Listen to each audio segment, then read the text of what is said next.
Welcome to Sanatan Gyan.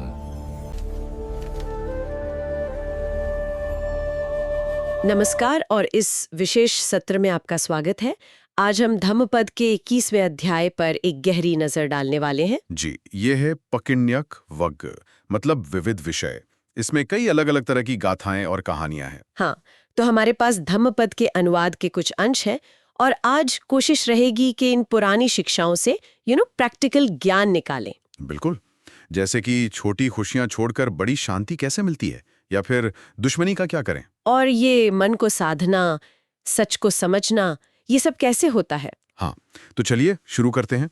देखते हैं ये कहानियां हमें क्या सिखाती हैं। पहली कहानी वैशाली शहर की है। उस समय वहां बड़ा संकट था, है ना? हाँ, बहुत ज्यादा। मतलब तहरी मार थी, अकाल, फिर बीमारी फैली और ऊपर से लोगों में बुरी आत्माओं का डर बैठ गया था। लोग तो बहुत परेशान हो गए होंगे। बिल्कुल, बहुत निराश थे। फिर काफी सोचने के बाद उन्होंने तय किया कि बुद्ध को बुलाना चाहिए। राजा बिंबिसार थे, बुद्ध के बड़े समर्थक। उन्होंने बुद्ध और उनके 500 भिक्षुओं के लिए पूरी यात्रा का इंतजाम किया। अच्छा।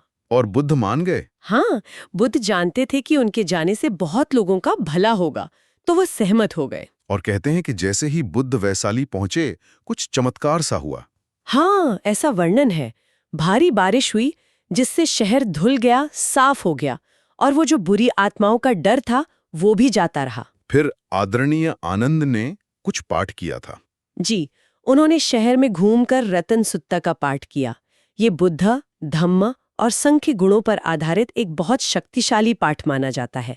कहते हैं उससे बीमार लोग ठीक होने लगे। अच्छा। हाँ, और 7 दिनों तक बुद्ध ने खुद भी ये सुत्ता सुनाया। धीरे धीरे वैशाली में सब सामान्य हो गया, शांति लौट आई। तो इस पूरे अनुभव से एक खास गाथा जुड़ी है। जी, यही गाथा 290 का सार है। मत्ता सुख परित्यागा चे विपुलम सुखम पस्से। मतलब अगर थोड़ी सी टेम्पररी खुशी जैसे दुनिया के सुख छोड़ने से बड़ी परमानेंट खुशी जैसे निर्वाण या गहरी शांति मिलती है, तो समझदार व्यक्ति को वो छोटी खुशी छोड़ देनी चाहिए। बिल्कुल जैसे वैशाली के लोगों ने बुद्ध के आने की थोड़ी असुविधा सही इंतजाम किया, लेकिन बदले में उन्हें कितनी बड़ी राहत मिली। ये कुछ वैसा ही है जैसे अच्छी सेहत के लिए मीठा खाना कम करना पड़ता है। हाँ, ये तो बहुत रिलेटेबल उदाहरण है, त्याग का महत्व। लेकिन क्या होता है जब मन में त्याग की जगह दुश्मनियां, वैर पाल लिया जाए? अगली कहानी शायद इसी पर है। हाँ, और ये कहानी तो मतलब चौंकाने वाली है। एक मुर्गी और एक औरत के बीच की दुश्मनी जो 500 जन्मों तक चली। 500 जन्म कैसे शुरू हुई है? शुरुआत बड़ी मामूली थी। वो औरत अपनी पालतू मुर्गी के अंडे खा जाती थी। मुर्गी को इतना बुरा लगा कि उसने मन में बदला लेने की ठान ली।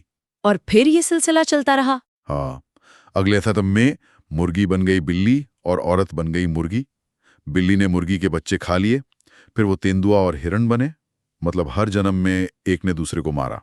बाप रे, ये दुश्मनी तो खत्म ही नहीं हो रही थी। नहीं, और ये चलती रही बुद्ध के समय तक।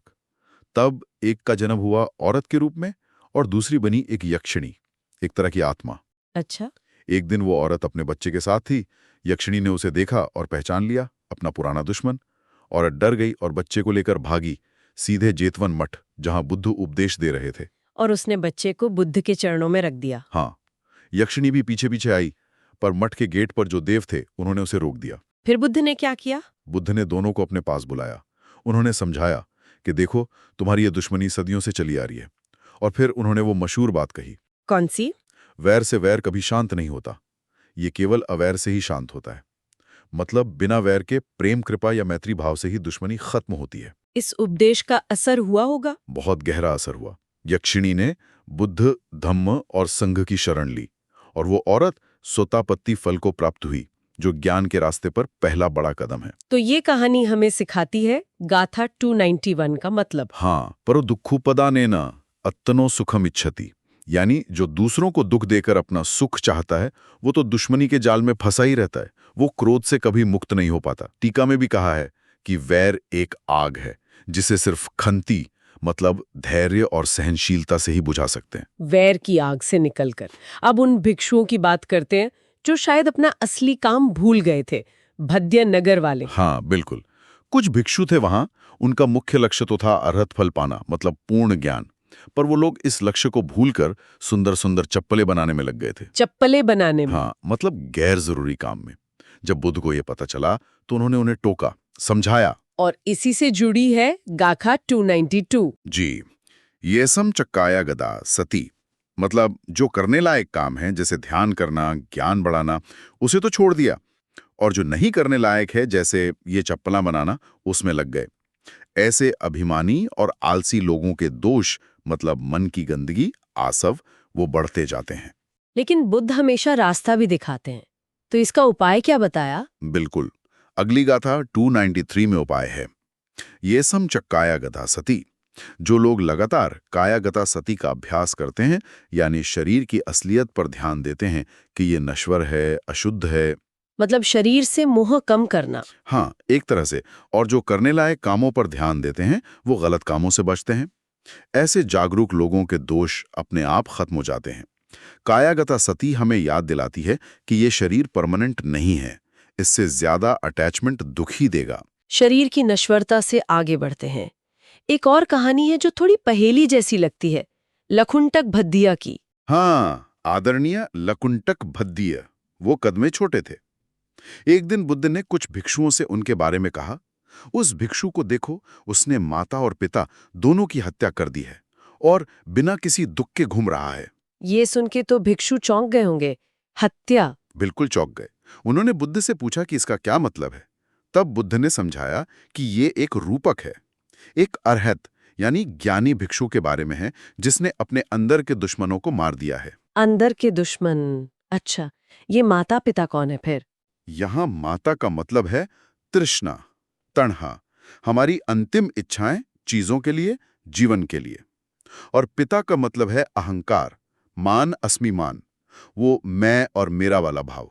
तो इनकी हत्या का मतलब है इन पर काबू पा लेना। एकदम सही, इन पर पूरी तरह विजय पा लेना। कहानी में कुछ राजाओं और राज्य का भी जिक्र था, है ना? गाथा 294 और 295 में। दो क्षत्रिय राजा या दो ब्राह्मण राजा, ये दो एक्सट्रीम विचारों के प्रतीक हैं। एक सस्सत दिट्ठी यानी सब कुछ हमेशा रहता है, दूसरा उच्छेद दिट्ठी यानी मरने के बाद सब खत्म। ये दोनों गलत नजरिए हैं। और राज्य और अनुचर? राज्य हैं हमारी इंद्रियां और उनके विषय, देखना, सुनना वगैरह, और अनुचर है इन विषयों से हमारा अटैचमेंट, हमारा राग। और गाथा 295 में 5 बाघों का जिक्र है। हाँ, वो 5 निवरण हैं, 5 मानसिक बाधाएं, जैसे काम इच्छा, द्वेष, आलस, बेचैनी और शक। ये हमारी तरक्की में रुकावट डालते हैं। तो मतलब ये हुआ कि एक ज्ञानी व्यक्ति, अरहत या ब्राह्मण, इन सभी अंदरूनी बाधाओं को, इच्छा, अहंकार, गलत नजरिए, अटैचमेंट और मानसिक रुकावटों को खत्म करके मुक्त हो जाता है। बिल्कुल, और फिर वो बिना किसी डर के जीता है। ये बाहर की लड़ाई नहीं, अंदर की शुद्धि है। बुद्ध हमेशा इन एक्सट्रीम विचारों से हटकर मध्य मार्ग बताते हैं। अंदर की शुद्धि और जागरूकता। अगली कहानी इसी से जुड़ती है, ध्यान और सचेतनता की ताकत। एक लकड़हारे के बेटे की कहानी। हाँ, वो बेचारा रात में कब्रिस्तान के पास अकेला रह गया। उसके पिता शहर गए थे बैलों को ढूंढने, और शहर का गेट बंद हो गया, लौट नहीं पाए। तो वो बच्चा अकेला? हाँ, गाड़ी के नीचे सो गया। छोटा था, पर उसे बुद्ध के गुणों को याद करने की आदत थी। रात में 2 बुरी आत्माएं आई उसे डराने। फिर क्या हुआ? जैसे ही एक आत्मा ने उसका पैर खींचा, लड़के ने जोर से कहा, नमो बुद्धस्य, बुद्ध को नमस्कार। कहते हैं ये सुनते ही वो आत्माएं डर गईं और उन्होंने उसे बचाने का फैसला किया। एक पहरा देने लगी, दूसरी राजा बिंबिसार के महल से खाना ले आई और लड़के को खिलाया। अरे वाह, ये तो सच में अविश्वसनीय है। सुबह राजा को पता चला तो वो भी हैरान रह गए। वो लड़के और उसके माँ बाप को बुद्ध के पास ले गए। राजा ने बुद्ध से पूछा, क्या सिर्फ बुद्ध के गुणों को याद करने से ही सुरक्षा मिलती है, या धम्म और संघ को याद करना भी उतना ही पावरफुल है? बुद्ध ने क्या जवाब दिया? बुद्ध ने कहा कि हाँ, 6 बातें हैं जिनका लगातार ध्यान करने से सुरक्षा और जागृति मिलती है। और फिर उन्होंने गाथा 296 से 301 सुनाई। ये 6 बातें कौन सी है? ये बताती हैं कि जो शिष्य दिन रात इन 6 का अभ्यास करते हैं, वो हमेशा जागे हुए सुपबुद्धम पबुज्यन्ति रहते हैं। पहला, बुद्धानुसति, बुद्ध के गुण। दूसरा, धम्मानुसति, धम्म के गुण। तीसरा, संघानुसति, संघ के गुण। चौथा, कायगतसति, शरीर की सच्चाई। पांचवा, अहिंसाय रतो, अहिंसा करुणा में रहना। छठा, भावनाय रतो, ध्यान भावना में रहना। और उस लड़के और उसके परिवार का क्या हुआ? कहानी का अंत अच्छा हुआ। वो लड़का और उसके माता पिता भी ज्ञान के मार्ग पर आगे बढ़े, सोतापत्ती को प्राप्त हुए।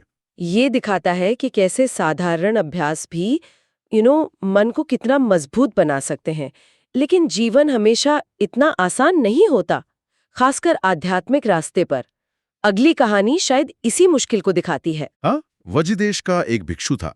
वैशाली में कार्तिक पूर्णिमा का उत्सव चल रहा था। पूरा शहर रोशन था, लोग खुश थे। और वो भिक्षु मठ में अकेला था। उसे बड़ा अकेलापन महसूस हुआ। उसे लगा होगा कि मैं ही सबसे दुखी हूँ। हाँ, बिल्कुल यही लगा। तभी कहते हैं एक वन देवता प्रकट हुए। उन्होंने कहा, जैसे नरक में रहने वाले देवलोक वालों से जलते हैं, वैसे ही दुनिया के लोग जंगल में अकेले रहने वाले साधकों से ईर्ष्या करते हैं। अच्छा, मतलब दुनिया वाले साधकों के एकांत को शेमान करते हैं। हाँ। भिक्षु को अपनी सोच पर पछतावा हुआ। बुद्ध ने उसे समझाया कि देखो, जीवन हर रूप में मुश्किल है, चाहे गृहस्थ हो या साधु। और इसी से जुड़ती है गाथा 302। जी, दुप्पबज्जम दुरभिरमम। ये बताती है कि साधु बनना मुश्किल है, उसमें मन लगाना और भी मुश्किल। पर गृहस्थ जीवन भी दुखों से भरा है। अलग अलग तरह के लोगों के साथ रहना भी मुश्किल है। और ये जो संसार है, जन्म मृत्यु का चक्कर, इसमें घूमने वाला यात्री लगातार दुख ही झेलता है। तो इसका निष्कर्ष क्या है? निष्कर्ष ये कि इस चक्कर का यात्री वब बनो, बार बार दुख भोगने वाला मत बनो। ये संसार मूल रूप से अज्ञान और तृष्णा से ही चलता रहता है। संसार के इन दुखों के बीच क्या अच्छे कर्मों का, विश्वास का कोई फल नहीं मिलता, कोई उम्मीद? अरे बिल्कुल मिलता है। अगली कहानी इसी उम्मीद की है। चित्त नाम के गृहस्थ थे। उन्होंने आदरणीय सारिपुत्र से धम्म सुना था और अनागामी अवस्था पाली थी, जो ज्ञान की काफी ऊंची अवस्था है। अच्छा, तो उन्होंने क्या किया? एक बार वो बुद्ध और भिक्षुओं के लिए भेंट लेकर सावत्थी जा रहे थे। 500 गाड़ियां भरकर। 1 महीने का सफर था। और जब वो पहुंचे तो कुछ खास हुआ? हाँ, कहते हैं जैसी वो जेतवन मठ पहुंचे, आसमान से फूलों की बारिश होने लगी।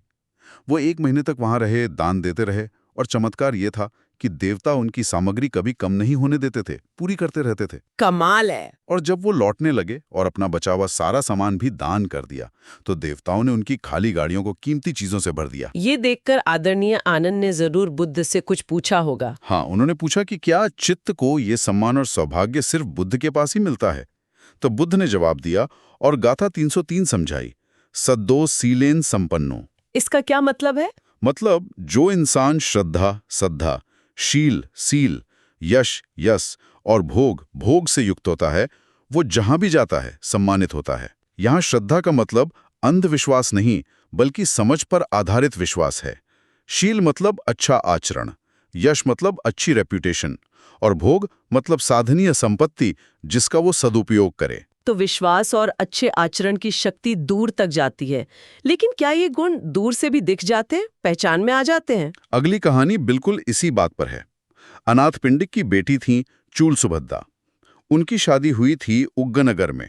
उनके ससुराल वाले किन्हीं दूसरे साधुओं को मानते थे जो नग्न रहते थे। अच्छा। चूल सुभद्दा ने उन साधुओं का आदर करने से मना कर दिया और उन्होंने अपनी सास को बुद्ध के गुणों के बारे में बताया। तो सास भी प्रभावित हुई। हाँ, वो बुद्ध से मिलने को उत्सुक हो गईं। तब चूल सुभद्दा ने एक अद्भुत काम किया। उनका घर सावत्थी से 120 योजन दूर था, बहुत दूर। पर उन्होंने वहीं से, अपने घर से, बुद्ध को अगले दिन के भोजन का निमंत्रण दिया। इतनी दूर से कैसे? उन्होंने फूल और धूप जलाकर बुद्ध के गुणों का ध्यान किया, अपनी इच्छा जाहिर की और चमेली के कुछ फूल हवा में उछाले। कहते हैं वो फूल चमत्कारिक रूप से उड़कर जेतवन में बुद्ध के सामने गिरे। अरे वाह! अगले दिन जब अनाथपिंडी खुद बुद्ध को निमंत्रण देने आए, तो बुद्ध ने कहा कि मैं तो पहले ही चूल सुभद्दा का निमंत्रण स्वीकार कर चुका हूँ।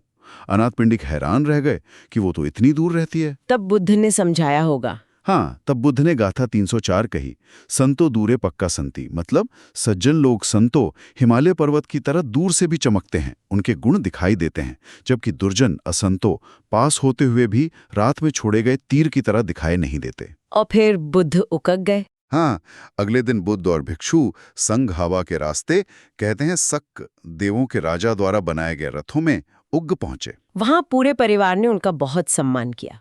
अद्भुत। ये कहानियां तो विश्वास, सदाचार और चमत्कारों तक की बात करती हैं।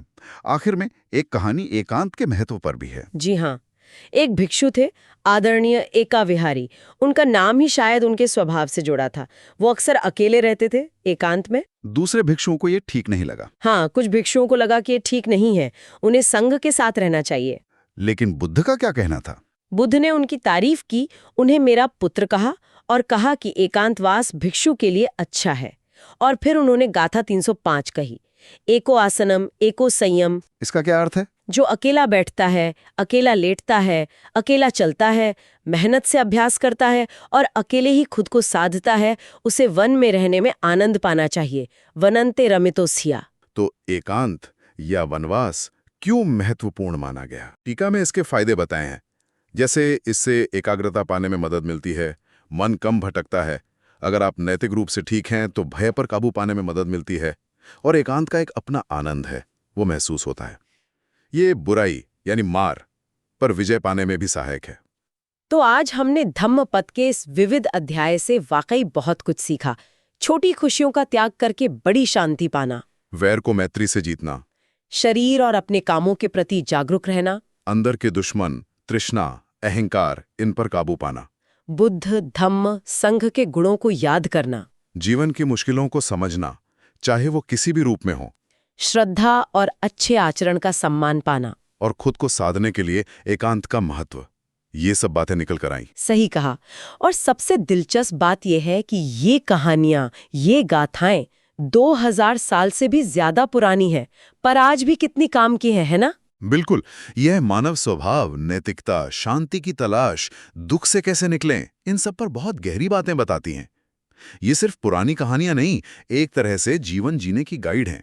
हाँ, जैसे आपने कहा, ये हमें दिखाती है कि कैसे आसान शब्दों में भी गहरा मतलब छिपा हो सकता है, और कहानियों से मुश्किल आइडिया भी कितने आसानी से समझ आ जाते हैं। बिल्कुल, और ये सब इशारा करते हैं कि असली बदलाव अंदर से शुरू होता है, अपनी इच्छाओं पर, अपने अहंकार पर, अपने नजरिए पर काम करने से। तो आखिर में सुनने वालों के लिए एक सवाल छोड़ते हैं। जैसे इन गाथाओं में अंदर के दुश्मनों, तृष्णा माता, अहंकार पिता, गलत नजरिया राजा, लगाव अनुचर और मानसिक बाधाएं बाघ को जीतने की बात हुई। हाँ, जरा सोचें, आज हमारी अपनी जिंदगी में ऐसे कौन से राज्य या बाघ हो सकते हैं? कौन सी अंदरूनी चीजें हैं जो हमारी शांति या हमारी तरक्की के रास्ते में आ रही हैं? क्या हम उन्हें पहचान सकते हैं और उन पर काम कर सकते हैं? ये सोचने वाली बात है। बिल्कुल। तो आज हमने धम्मपद के 21वें अध्याय प्रकीर्णक वग से कुछ चुनिंदा हिस्सों पर ये चर्चा की। Thanks for watching.